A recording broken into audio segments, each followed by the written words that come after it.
आइए हम आज फिर से एक नए वीडियो में प्रवेश करते हैं और इसको हम पढ़कर देखते हैं क्या है। एक्चुअली यह वीडियो जो है ना आज का ज्योमेट्री का है, 9th स्टैंडर्ड का। 9th स्टैंडर्ड ज्योमेट्री का नंबर 1.1 का ये क्वेश्चन है। इसका परिचय जो था, इसके बारे में कुछ जानकारियां भूमिका मैं पहले की वीडियो में दे चुका हूं। अब उसमें हम भूमिका में परिचय में न जाते हुए सीधे इस आज के चैप्टर पर आते हैं, नहीं तो वीडियो ऑलरेडी जो दिया गया है वो भी ऐड हो जाएगा, तो वीडियो लंबा हो जाएगा और मटेरियल हमको कम मिल पाएगा। ठीक है, तो आप देखते हैं इसमें ये जो रेखा देख रही है एक संख्या रेखा है। क्या है? नंबर लाइन, संख्या रेखा। अब संख्या रेखा की शुरुआत हुई है यहां से। ये जो आप अक्षर देख रहे हैं इसको बोलते हैं ओ, और स्टार्टिंग पॉइंट है यहाँ का अंक 0। अब ओ से 0 से राइट हैंड साइड में जाते हैं तो क्रमशः 1 2 3 4 5 6 है, और जो लेफ्ट में जाते हैं बाएं तरफ जाते हैं -1 -2 -3 -4 -5। ठीक है, अब ऊपर जो ये अक्षर लिखे गए हैं ABCDEHJKPQ, इनको हम निर्देशांक बोलते हैं, इंडेक्स। आप पढ़ चुके इसको। तो पहला क्वेश्चन इसमें आपके लिए यही खड़ा हो जाता है कि मैंने बोला कि भाई 3 नंबर 3 का बिंदु कौन सा है। देखिए 3 कहां लिखा गया, 3 यहां भी है यहां भी है, लेकिन ये -3 है। ठीक है, क्या है? -3 है। हमें 3 का पूछा गया है, 3 का बिंदु सी है। जब बिंदु बोलेगा हम इस अल्फाबेट को बोलेंगे। और अगर कोई बोलता है बिंदु जे का निर्देशांक कहाँ है, जे किधर है? देखिए जे यहां लिखा गया है ना, इसके नीचे का अंक कौन सा है? -2। तो जे का निर्देशांक -2। तो नीचे के जो अंक हैं इनको हम निर्देशांक या इंडेक्स बोलेंगे। ऊपर जो बिंदु दिए गए हैं ये बिंदु है। ठीक है, पॉइंट है। तो इसमें सबसे पहले एक बात ये देखिए, जब हम 0 से राइट में जाएंगे तो जो नंबर्स हैं वो इंक्रीज होते हैं, बढ़ते हैं। नहीं, 1 से बड़ा 2, 2 से बड़ा 3, 3 से बड़ा 4, 4 से बड़ा 6, 6 से बड़ा 7। अब अगर हम 0 पीछे जाएंगे तो नंबर घटते हैं। वो दिखने में दिख रहा है 1 से बड़ा है 2, 2 से बड़ा 3, लेकिन -1 से छोटा -2 है, -2 से छोटा -3 है, -3 से छोटा -4 है, -4 से छोटा -5 है। ठीक, ये बात का ध्यान रखना। या यूं समझ लीजिए, अगर 2 नंबर आपको दे दिए जाए, अब आपको पूछा गया हो बताइए वो नंबर कौन सा नंबर छोटा है और कौन सा बड़ा है। तो जो नंबर आपके राइट हैंड साइड में होगा, दाहिने हाथ तरफ होगा, आगे की तरफ होगा, वो बड़ा होगा, और जो पीछे होगा लेफ्ट में होगा वो छोटा होगा। अब मैं पूछूं इसमें 1 और 5 में कौन बड़ा है? राइट में कौन है? 5 है, वो तो ऑलरेडी दिख रहा है। अगर मैं -5 -1 में पूछूं कौन बड़ा है, तो राइट में कौन है? -1, तो -1 बड़ा है, -5 छोटा है। ठीक है, तो इस संख्या रेखा के आधार पे आपके टेक्स्ट बुक में 1.1 के फर्स्ट क्वेश्चन में कुल मिलाकर के 5-6 सवाल दिए गए हैं, क्वेश्चन दिए गए हैं, उसको हम हल कर बताएंगे। 8 क्वेश्चन है। ठीक ना, मैंने 4 यहां लिखा है। डिस्टेंस BE निकालना, डिस्टेंस JA निकालना, डिस्टेंस PC निकालना, डिस्टेंस JS निकालना है। और हमें लगता है कि ये 4 एग्जाम्पल हम हल करके बताते हैं, बाकी आप आसानी से कर सकते हैं। ठीक है, अब देखिए यहां डालेंगे नंबर 1, यहां लिखेंगे हल। ठीक है ना, हल क्या है? अब नंबर 1 देख रहे हैं ना, यहां पे लिखेंगे बिंदु B का निर्देशांक, बिंदु B का निर्देशांक बराबर B किधर है? B देखिए, B यहां है 2। ठीक है, और बिंदु E का निर्देशांक कितना है? E किधर है? ये है 5। ठीक है, अब आपको ये पता करना है ये 2 और 5 में बड़ा कौन है। आप तो जानते ही हैं 5 बड़ा है ना, तो लिखेंगे बिकॉज चूंकि E ग्रेटर देन B। ठीक है ना, ऐसे पहले आप बिंदु में लिखिए E greater than B, E बड़ा है B से। ठीक, इसलिए डिस्टेंस BE बराबर, अब ध्यान यहां देना, जब डिस्टेंस निकालेंगे बड़े में से छोटा घटाइएगा, छोटे में बड़ा नहीं, तो ये हो जाएगा b माइनस ई। ठीक है, अब b का मान कितना है, b का मान यहां लिखा है ना 5, माइनस ई का मान कितना है 2 बराबर 3। तो यहां पर लिखेंगे डिस्टेंस बीई बराबर 3। ये हमारा हो गया क्वेश्चन फर्स्ट का पहला। ठीक ना। अब एक बात और बता दूं आपको, यहाँ पर जैसे मैंने यहाँ लिखा बिंदु बी का निर्देशांक बराबर 2 या index of point, index number of B is 2, index of E is 5। अगर आप ऐसा आपको बताया जाता है कि ऐसा लिखिए, ठीक है, आप डायरेक्ट भी लिख सकते हैं B equal to 2 and E equal to 5, ऐसा भी कर सकते हैं। और अगर और ज्यादा कंफर्म करना चाहते हैं अपने टीचर से, अपने जो क्लास में पढ़ाते हैं टीचर आपको, ज्योमेट्री आपका, उनसे आप कंफर्म कर सकते हैं कि क्या अगर हम ऐसा लिखें जो मैंने लिखा है बिंदु बी का निर्देशांक बराबर 2, पूरे सेंटेंस लिखा है, तो क्या डायरेक्ट हम b बराबर 2 और e बराबर 5 लिखकर हल कर सकते हैं? अगर वो आपको अलाउ करते हो तो कर सकते हो। ओके, ये तो था प्रश्न नंबर पहला। अब प्रश्न नंबर हम दूसरा देखेंगे। बात समझ आई ना? बहुत सिंपल है, एक दो बताएंगे, बाकी आपको खुद करना होगा। Question number 2। क्वेश्चन नंबर 2 में क्या है, जे ए, डिस्टेंस जे ए। अब यहां पर लिखेंगे जे इक्वल टू और ए इक्वल टू। जे का इंडेक्स आप पता कीजिए कहां पर है, जे किधर है, जे यहां पर है, कितना है -2। ए किधर है, यहां है 1। ठीक है, अब यहां पर देखिए पहले में क्या था, हमको मिला था 3 और 5, ये तो सीधा 5 बड़ा 3 शब्द बोल दिए। लेकिन अगर ऐसा मिलता है जे का मान, जे का वैल्यू -2 है और ए का कितना है 1 है, इसमें कौन सा बड़ा है? अब इसमें कभी कभी कुछ बच्चे अनजाने में -2 बड़ा दिखते हैं तो इसी को बड़ा बोल देते हैं। ऐसा नहीं करना। अगर पहली बात पहचान बताया था, जे कहां है, यहां, ए कहां है, यहां पर, ये राइट हैंड साइड में है ना, तो राइट हैंड साइड में तो ऑलरेडी वो बड़ा होगा ही होगा, दिखने में भले बड़ा ही छोटा हो, लेकिन राइट में है तो बड़ा होगा। ठीक है, या यूं समझ लीजिए, अगर मान लीजिए आपको 2 नंबर मिलते हैं, एक में प्लस लगा है, एक में माइनस लगा है, तो ये आप मत देखिए कौन बड़ा कौन छोटा है, आप सीधा जिसमें माइनस है वो 100% छोटा होगा इससे, प्लस वाले से। तो इसमें आपको क्या लिखेंगे, बिकॉज, चूंकि कौन बड़ा है इसमें, ए इज ग्रेटर देन जे, है ना। तो डिस्टेंस जे ए बराबर क्या करेंगे, बड़ा एंड छोटा करेंगे ना। बड़ा कौन है, ए माइनस जे। अब यहां पर थोड़ा सावधानी रखना, सीधा नहीं ले सकते। ए की वैल्यू 1 है, हमने यहां माइनस लिखा। जे का मान कितना है, -2 है। अगर -2 है तो इसको ब्रैकेट में लिखना पड़ेगा -2। ठीक है, अगर यहां माइनस नहीं होता सीधे 1 -2 कर देते।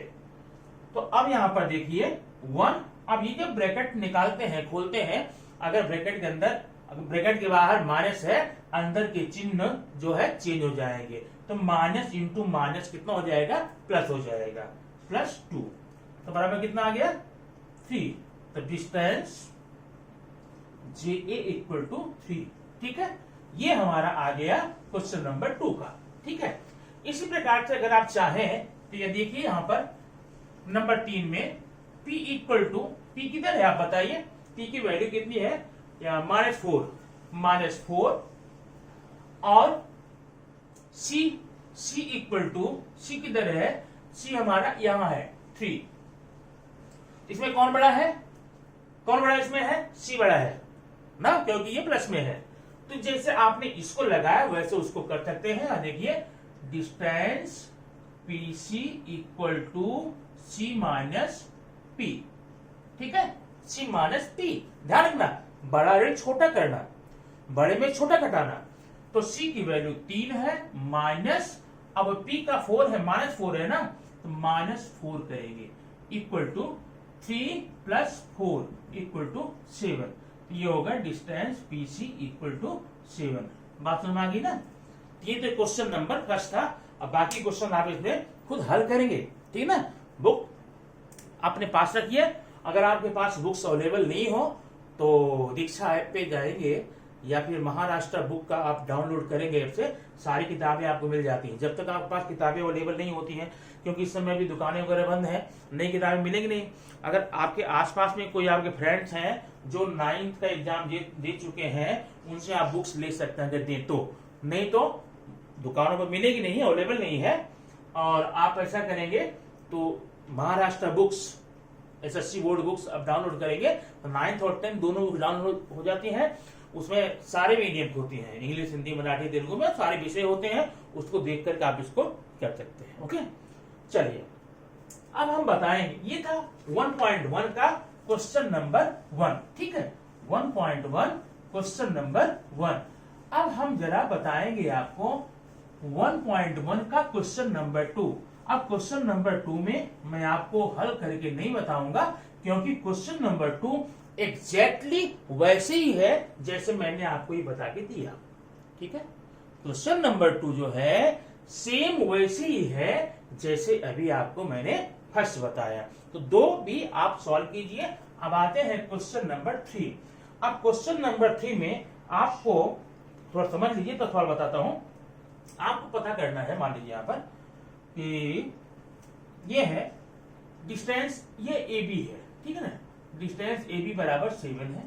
ठीक है, BC बराबर 8 है और AC बराबर 11 है। तो आप ये जरा ये देखिए, यहां पर AB, BC, AC ऐसा दिया गया है। तो कुल मिलाकर इसमें 3 ही बिंदु हैं, A, B, C दिख रहे हैं ना। 2 बिंदु यहां, 2 यहां और 2 यहां। तो ये 2 2 2 करके 6 नहीं है। देखिए, A है 1, B है 2, C है 3 बिंदु है। तो आपको पता ये करना है कि क्या ये बिंदु A, B, C एक रेखीय है, कोलिनियर है। कोलिनियर के बारे में भी पिछले वीडियो में आप पढ़ चुके हैं। क्या बिंदु A, B, C एक रेखीय है? अब ये पता करने के लिए आपको करना क्या होता है, नेम देखिए, बहुत सिंपल सा है। सबसे पहले जो सबसे बड़ी भुजा उसको ले लो। कौन सा सबसे बड़ी भुजा है? AC। AC equal to 11। ठीक है, डिस्टेंस AC इक्वल टू 11। यहां समीकरण नंबर 1 करके रख लेते हैं। बात समझ में आई ना? पहला काम है, आपने कुछ भी नहीं किया है, केवल क्या किया है, जो सबसे बड़ी भुजा है उसको यहां पर हल करके लिख करके इक्वेशन नंबर 1 डाल सकते हो। ठीक है, अब दूसरा काम क्या करोगे, बाकी जो दोनों छोटी भुजाएं बची हैं, अभी आपने एक लिया ना, तो जोड़ी सबसे बड़ी वाली भुजा को ले लिया, बाकी अभी 2 बची हुई हैं, उन दोनों को जोड़कर देखिए। अब देखते हैं, distance AB plus distance BC बराबर कितना हुआ? 7।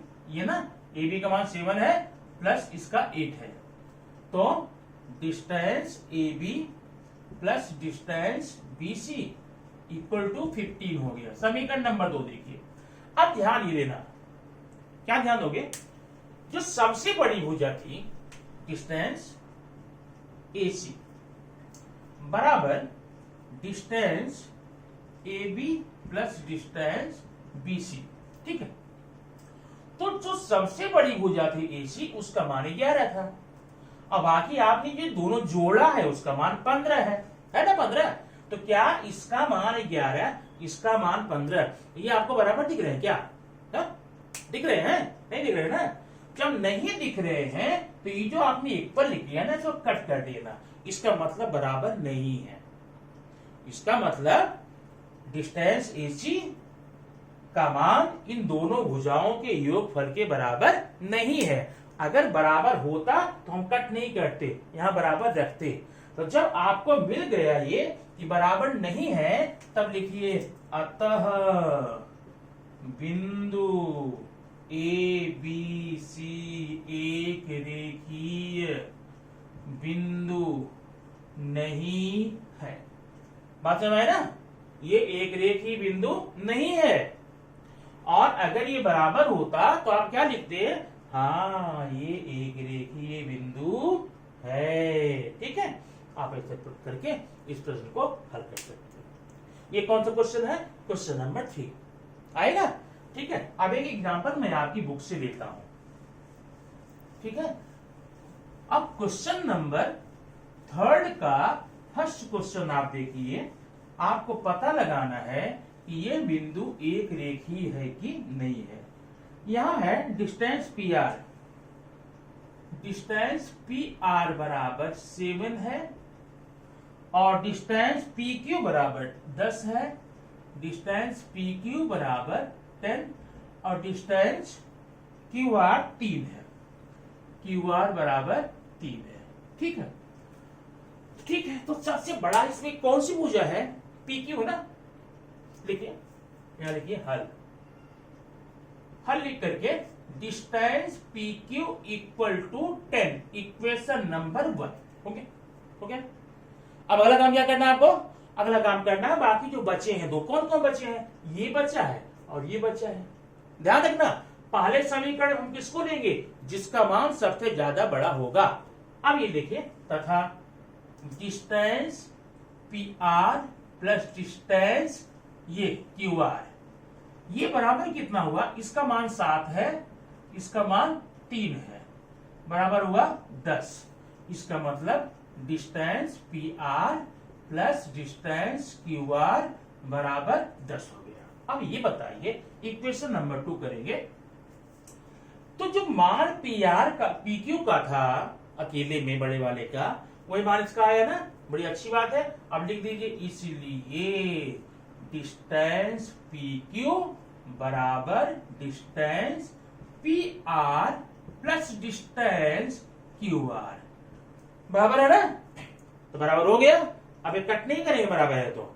अतः बिंदु क्या गया है? पी क्यू आर एक रेखीय बिंदु है। बात समझ में ना। अच्छा, इतना करने के बाद एक काम और करना पड़ेगा। तो सबसे बड़ी भुजा कौन सी है? पी क्यू ना। यहां लिखिए पी, यहां लिखिए क्यू, और दूर रखिए। ठीक है, ध्यान देना, ये लाइन लिखने के बाद में पहले यहां पर क्या लिखोगे? जो बड़ी भुजा होगी, बड़ी भुजा पी क्यू है ना, तो पी यहां लिखिए, क्यू यहां लिखिए। अभी जो एक अक्षर बचा हुआ है, कौन बचा हुआ? आर, उसको बीच में डाल दीजिए ऐसे, एड्रेस कर दीजिए। इसका मतलब पी आर क्यू एक रेखीय बिंदु है, बराबर है। तो ये आपका हो गया क्वेश्चन नंबर 3 का पहला क्वेश्चन मैंने बता दिया। बाकी इसमें आपको 4-5 क्वेश्चन और मिलेंगे, वो आपको करने पड़ेंगे। ठीक है, अब आइए हम देखते हैं क्वेश्चन नंबर 4 क्या बोलता है। क्वेश्चन नंबर 4 हल करने के लिए और सिंपल सी बात है, इसको जरा ध्यान देखना, क्योंकि इसका उपयोग आपको पूरे 9th में तो होगा ही, 10th में भी बार बार इसका मान इस तरह का क्वेश्चन लगाने को आपको आता है। ठीक है, अब क्वेश्चन नंबर, एक काम कीजिए, आप 4 और 5 हम छोड़ करके पहले आपको 6th बताएंगे ना, तब आप 4-5 पाते हैं। ठीक, अब 6th में है, यहां दिया है ए बी सी। इसका मतलब ए बी सी एक रेखीय बिंदु है। A B C are collinear points, एक रेखा पर है। और इसमें आगे क्या दिया है? इसमें दिया है ए सी बराबर 11 है, ए सी बराबर 11 है, और बी सी 6-5 है, बी सी इक्वल टू 6.5, और आपको निकालना क्या है? A B equal to question mark. बस सिंपल सा है, पर समझने तो सवाल लगाते हैं। अब अगर मैं आपको एक रेखा यहां खींच दूं, ये सवाल नहीं बता रहे हैं, इसको बस देख लीजिए। ये है P, ये है Q, और ये बिंदु है यहां पर, ये R में कर देता हूं R, ये बिंदु है Q। ठीक है, तो ये बिंदु P Q R कैसे है? एक रेखी है नहीं है? अगर मैं बोलूं पी क्यू की वैल्यू 2 है, क्यू आर की वैल्यू 3 है, तो पी आर की वैल्यू, पी आर का मान कितना होगा? तो आप क्या लिखेंगे? पी आर बराबर, ठीक है ना, पी आर बराबर ये P Q plus Q R, ये करेंगे ना। क्यों? यहां लिखना दीजिए, क्योंकि पी क्यू आर एक रेखीय बिंदु है। अब जरा ठीक है, हमेशा जब भी बिंदु एक रेखी हो, ये देखिए ऐसा, उसमें दो खंडों का मान दिया गया रहेगा, एक का निकालना होगा, तो पहली लाइन आप ऐसे ही लिखेंगे। कैसे लिखेंगे? पी आर ना। अब मान रखिए पी आर कितना मान है पता नहीं ना, पी आर मान पता नहीं आपको, तो यहां पर लिखेंगे P R equal to, P Q मान कितना है 2 और क्यू आर का 3, तो ये हो गया आपका पी आर इक्वल टू 5। बात है भाई। अब ऐसे ही ये सवाल में आइए हल, तो ये एबीसी है ना, तो आप ये पहले क्या लेंगे? एसी पूरा वाला, AC equal to A B plus ये बीसी ना। क्यों ऐसा? क्योंकि ABC ऐसा है। कर लिया इसकी तरह। अब यहां पर तीन चीज है, AC है, AB है, BC है। अब तीन चीजों में जिनका मान आपको सवाल में प्रश्न में आपको दिया उसका मान रख दीजिए। AC का मान दिया है क्या? हाँ दिया है, AC का 11 है बराबर। AB का दिया है क्या आपको? नहीं, AB का पूछा है, AB करेंगे। BC का दिया है, हाँ दिया है 6.5। ठीक है, तो पक्षांतर आप करेंगे 11 माइनस 6.5 इक्वल टू AB। तो AB इक्वल टू कितना हो जाएगा? 11 में से 6.5 आपको घटाना पड़ेगा, हो जाएगा। लेकिन एक बात रुकिए मैं बता दूं, आप कोई भी क्वेश्चन बड़ी फास्ट अगर करते हैं तो तुरंत आपके दिमाग में जो आंसर आता है, कभी कभी ऐसा नहीं आता है और कुछ लोगों का आता है रॉन्ग आ जाता है। तो ये 11.6 में सीधा 11 में 6 के 5 लिख कर चले आए। तो जरा देखिए यहाँ पर घटाइए इसका 11, यहाँ पॉइंट है ना, यहाँ लिखिए पॉइंट 6.5 ऐसा घटाना। अब एक यहां से लेंगे, कैरी करेंगे, कितना 10 हो जाएगा। 10 माइनस 5 इक्वल टू 5, यहाँ 10 हुआ ना, 10 में 6 निकालिए 4, तो ये देखिए कितना आया 4.5। AB की वैल्यू कितनी आ गई? 4.5 आई आपको। तो जरा इसको जल्दी में मत घटाना, क्यों इसी में खास बात है, बाकी तो ठीक ठाक है। तो इस प्रकार से ये आपका क्वेश्चन नंबर कौन सा है? 6 है। 6 में कुल मिलाकर आपके यहाँ 3 क्वेश्चन है, और 3 क्वेश्चन मुझे पूरा विश्वास है आप वहां से लगा सकते हैं, कर सकते हैं। ठीक है, आइए हम आपको लेके चलते हैं, अब जो सवाल छोड़कर आए थे उसकी बात करते हैं। क्वेश्चन नंबर हमने 3 तक सॉल्व किया था, 4, 5 छोड़ दिया था, 6 यहां पर लिया था। क्यों? अब देखिए 5, क्वेश्चन नंबर 5 क्या है? यहां दिया है x y z एक रेखीय है ना, ये दिया है। Distance X Y equal to कितना है? 17, और distance Y Z equal to 8 है। तो डिस्टेंस बचा क्या? X Z equal to question mark, है ना। क्या करेंगे इसमें? वही ना, X Z distance X Z equal to क्या करेंगे? Distance X Y plus distance Y Z. ठीक है, अब क्या एक्स जेड की वैल्यू हमको मालूम है? नहीं मालूम है तो मैं नहीं लिखेंगे, हम ऐसे लिख देंगे X Z. Distance X Y का मान मालूम है 17, प्लस डिस्टेंस वाई जेड का मान कितना? 8 है। तो distance X Z equal to 25। ये आपका क्वेश्चन नंबर 5 था। ठीक है, अच्छा अभी क्वेश्चन नंबर 4 हम आते हैं। 4 मैंने लास्ट में इसलिए लिया क्योंकि उसमें कुछ खास बात है। खास बात क्या है? यहां दिया गया है बिंदु A B C, 3 बिंदु दिए गए हैं, लेकिन ये नहीं बोला गया है A B C संरेख है, C B A संरेख है, B C A संरेख, ऐसा बोला नहीं गया है। ठीक है, तो जब यहां पर नहीं बोला गया है और आगे लिखा गया है AC equal to 10, BC equal to 8, और ए बी इक्वल टू पता नहीं आपको निकालना है। ध्यान देना, जैसा आपने क्वेश्चन नंबर 5 लगाया, क्वेश्चन नंबर 6 लगाया, उसी तरह का, उसी कैटेगरी का ये भी एक क्वेश्चन है। लेकिन प्रॉब्लम इसमें क्या है, उसमें दिया गया था बिंदु ए, बिंदु बी, बिंदु सी, नहीं पी क्यू आर, ठीक है, एक्स वाई जेड। लेकिन इसमें ऐसा नहीं बोला गया, ये बोला गया ये तीनों जो बिंदु है एक संख्या रेखा पर है। अब पता नहीं ए पहले है, पता नहीं बी पहले है कि सी पहले है, ये कुछ कंफर्म नहीं हो रहा है। तो हमें करना क्या पड़ेगा, हमको हर संभावना को देखा जाएगा। नंबर 1 ये देखिए, यदि ए बी सी ऐसा हो तो, ए बी सी हो तो क्या लिखेंगे, A C equal to A B plus B C, क्योंकि ए बी सी संरेख है, ठीक है। अब ए सी का मान तो दिया है, लिख देते हैं 10 बराबर ए बी का मान मालूम नहीं है प्लस बी सी का मान 8। अब आप जानते क्या करना है, ए बी बराबर 10 ऋण 8, ए बी बराबर 2। एक मान तो ए बी का ये आ गया, ठीक ना, लेकिन यही मान होगा ऐसा मैं नहीं कह सकता। बात समझ गया ना, इसको मैं मिटाता हूं, ठीक ना।